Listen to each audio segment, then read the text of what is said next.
Let's play World. We are back, and this time around we're having a quick look at SheRa's sword from the Masters of the Universe. So this is a fun sword. We're going to go into quite a bit more detail as far as the structural work and the lighting and things like that in the extended version for my wonderful subscribers. Thank you so much. But I hope that this is useful for people looking for ideas on how to do their swords with a lot of dimension. A lot of swords are flat and you can get away with using MDF or other sheet materials, but this is a very, I guess, fat sword, so that doesn't work out so well. And the idea here is to use XPS foam to fill out the bulk and make it lighter overall, so we don't end up with either a big heavy wooden sword or other material, and we don't end up with a really fragile light foam sword. So what we've done here is we've made a sandwich, and the buns are going to be the foam, and the filling is going to be the MDF, the medium density fiberboard. The fiberboard there is going to act as a spine, a structure, along with the PVC pipe handle to support the foam and keep it from snapping off.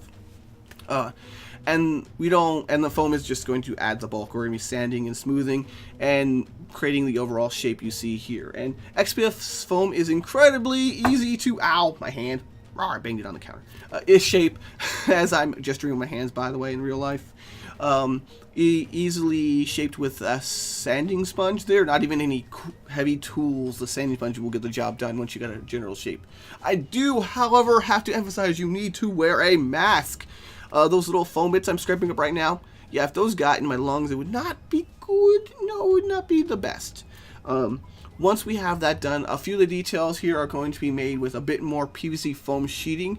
It's just kind of the material I work with. If you want to add your details with craft foam or warble or whatever the case may be, it's not a huge deal. It's just I work a lot with this plastic and it's something I prefer. The, I guess, socket for the gem does benefit from a nice rigid piece of material to hold it in place, but otherwise it's not a huge deal. We added a very, very thick coating of it was a mixture of PVA glue, white glue, acrylic, and plaster Paris to kind of waterproof-ish our sword here so that we can add the hammered metal spray paint.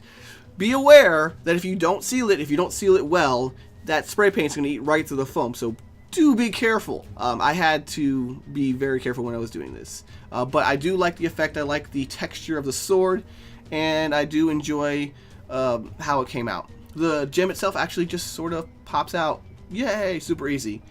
The next video in our series is going to be the Gilgamesh Sis armor, and it's going to be a 6-part series. If you're looking for the extended version, of course, I think I mentioned it's going to be in the armory at finalcospcore.com if you want more details. Thanks for watching. Good times to all. Rah! If you think this is a lot of videos here on YouTube, you should check out finalcospcore.com. There's at least twice as many videos, extended versions, walkthroughs, photographs, just a ton of stuff. I hope you guys check it out. Good times to all. Rah!